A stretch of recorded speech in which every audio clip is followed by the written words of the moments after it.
everyone, welcome back to my YouTube channel where I talk about moving to Germany. Today I want to talk about what happens after you receive your assignment but before you receive actual orders. I wanted to give some specific dates, show the timeline of how this has happened. So on September 24th, 2025 was when my husband's marketplace opened. October 8th, he had his first interview with the unit in Germany that we're going to. October 14th, he had a follow-up phone call, and that was when he was offered the one-to-one match. On October 20th, he informed the other units that he interviewed with of his acceptance of his one-to-one match. The market closed on November 5th, so we had Thanksgiving and Christmas and didn't think much of it. January 5th, my husband got an email from HRC that said our assignment, and it looked like this. Hopefully I'm putting it on screen. Then my husband emailed his acceptance of the assignment to the unit and waited for the assignment to be built in IPSA. On January 12th, member elections became available, so that means he put in that he has dependents, who his dependents are me and our kids, that he would be bringing pets, that he would be shipping a personal vehicle, and that we needed to do the pre-screening. On January 30th, he got an email from CPMS to complete the reassignment checklist. This is, I have written down that it's called Income Form 78. This is to initiate the EFMP screening and command sponsorship. On January 21st, we got an email from the Darnell Army Medical Center with the medical release forms that we needed to sign so that they could access our medical records, because we have TRICARE Select, so we go to an off-post doctor. We had to complete the questionnaires that you get at pediatrician appointments. They're called like development questionnaires, where you have to answer questions on your kid's development. I'll put an example here, but we had to fill those out and then take them to the EFMP office, which is attached to the hospital. January 30th, we got a call from an EFMP person who called me for our travel screening over the phone. And they called me personally. They were in touch with my husband, and then they called me personally to my phone number to do the travel screening for myself and my kids. So they went over medical history, any surgeries, medications, complications, anything like that, any question related to healthcare or medical stuff. So we went one by one through each of my children, and then she did me. At the end of that call, she told me that my children were cleared for travel screening because they don't take medications, they've had no complications, they have no health issues at all. So it was pretty quick that they were able to say, okay, your children are cleared. However, I needed to be enrolled in EFMP for the mental health care that I receive and the medications that I take. I honestly was kind of upset about this because, well, I was wrong about EFMP. I had this like kind of preconceived notion of what EFMP is, and I kind of saw it as a curse. Like, if you had to be enrolled in EFMP, then it kind of ruins your chances of getting cool duty stations, because you wouldn't be able to receive medical care in those duty stations. So I was very upset at having to be enrolled in EFMP. Now I realize that I was wrong about it, and they are so very nice. At least the people that I spoke with and have been in contact with, they are so very nice and so reassuring, and all they want to do is make sure that your medical needs are taken care of no matter where you go.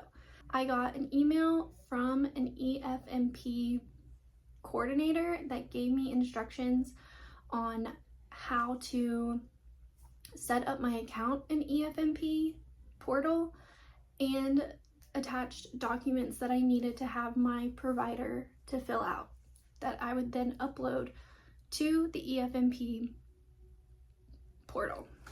This was really complicated. Getting in, communicating with my provider and having her fill out the forms that I needed her to fill out was so frustrating. The form that I needed filled out is a DD 2792 form. I'm gonna put what it looks like here. I don't think she has any affiliation with the military, and so she was not familiar with the forms that I needed her to fill out.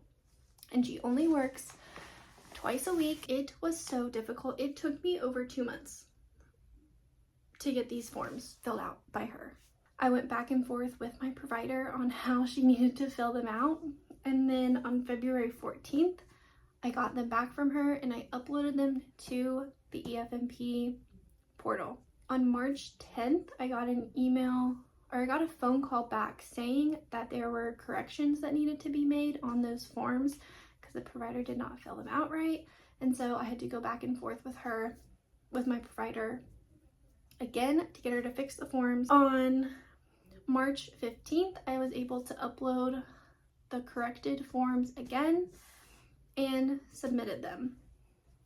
On the EFMP portal, once you upload the documents, you also have to click a button that submits them, and I missed that at first, and they called me and said hey, we can see where you uploaded your documents, but you have to click to submit them. So just so you know, it's actually very obvious on the website. I don't know how I missed it, because when I logged back in, it was very obvious, submit was right there. On March 20th, I was informed that my EFMP enrollment was accepted, and that was for this installation that we are at Fort Hood. So then my information gets sent to the Germany EFMP office and they approve it. I don't really know. I wasn't really given a lot of communication on that side. My husband received his official orders on March 31st. Getting his orders meant that my EFMP was accepted. So with his orders, he got a memo from the EFMP office that had my name and my children's names, and said that services are available at the duty station we were going to. And then on his orders, it gave a report date, the amount of time my husband is allotted to early report, and it also had our allowances for household goods,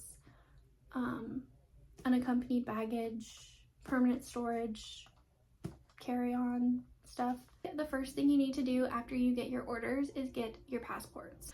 At Fort Hood, at least, you have to go to all these different offices to get information and do things. The household goods office, the travel office, the passport office, all of these different offices, and all of them are located in this one giant building called the Copeland Center, the Copeland Soldier Center, I think is what it's called, at Fort Hood.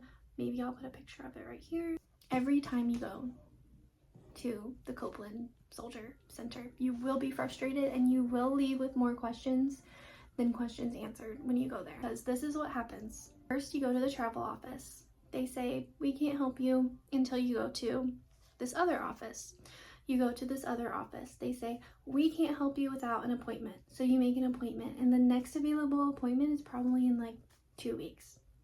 So then you go to this other office to see if you can do something else, and they tell you that they can't help you until you attend this 1-hour brief that only happens on a specific day at a specific time. That's very inconvenient, and that's the only time they do it, and you have to complete that before they will help you. So my husband went, he was able to make a passport appointment. They email you everything that you need to take and the instructions on how to fill out the application form. It's no different than a normal passport application form. The difference is that you're gonna put the passport office as the mailing address, because the passports will get mailed to the passport office and then you pick them up from there on post. And you print those out one-sided, don't print them double-sided. It's everything you need that verifies your identity to the passport office. We filled out an application for my husband, and then when we got there, we were told that my husband did not need a government passport because he has his orders. These government passports are just to verify that you are authorized to live in that country. They are not tourist passports. You cannot use them to travel while you are in Germany. And we did not know that before. They take your picture, they do all the things, they take your documents. My kids, it was their first time getting a passport, so they had to send their birth certificates in. And then for me, I was doing a passport renewal because I had changed my name since my last passport. And so I sent in my old passport and my marriage license. It takes 4 to 6 weeks for you to get your government passports back. After you do your passports, you have to go to a transportation brief if you have never PCS'd overseas before. It's for anyone that is first time PCSing, and the majority of the people there are PCSing CONUS within the United States. And I felt like we really did not get a lot of information out of this brief. We did learn that we are able to ship our POV, personal vehicle, from our home of record, which is North Carolina for us. We don't have to ship it here from Texas. If we want to permanently store anything in the United States and not take it to Germany, that has to be stored here in Texas. It cannot be stored at our home of record. Once you get those things done, you can then book your travel, and I will talk about that in a different video, I think, because I'd like to show you how to fill out the forms and submit them to the EFMP website. First thing you're going to do is you're going to go to efmp.army.mil/home. This is what it looks like, and you're gonna hit login. You have to agree to the consent statement. You'll log in like you normally would. Your password is going to be the most complicated password you can possibly think of, and I recommend putting your username and your password in your notes app so that you have it. This is what it will look like when you log in and you do your two-step verification and verify all of your information. I have no active packages right now because I was accepted, but you will have a thing right here that will say, actually, can I view my packages? I know this looks crazy, but I'm covering up personal information, but I have 2 packages. One was with FMTS and the other was my medical enrollment with EFMP. I put a book up so that I can block my husband's information that's on the screen on the side, but it will show you all of the forms, all of the progress that your package goes through.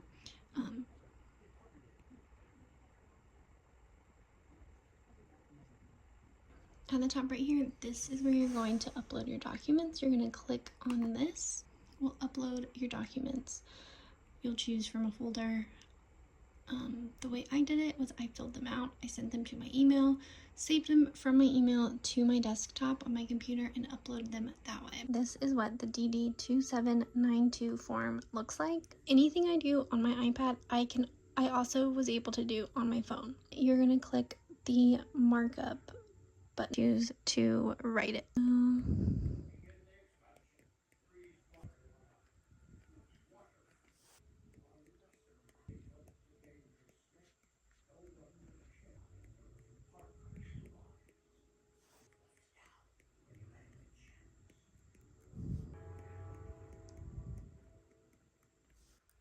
Okay, this is the only page you sign. Would sign this after your provider fills out your information. So do the heading up here.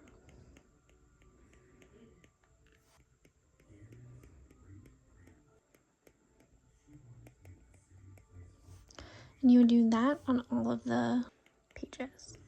And then your provider is going to fill all of this out, sign it, fill all of this out, sign it, select whatever this is, sign it, fill out this, and sign it.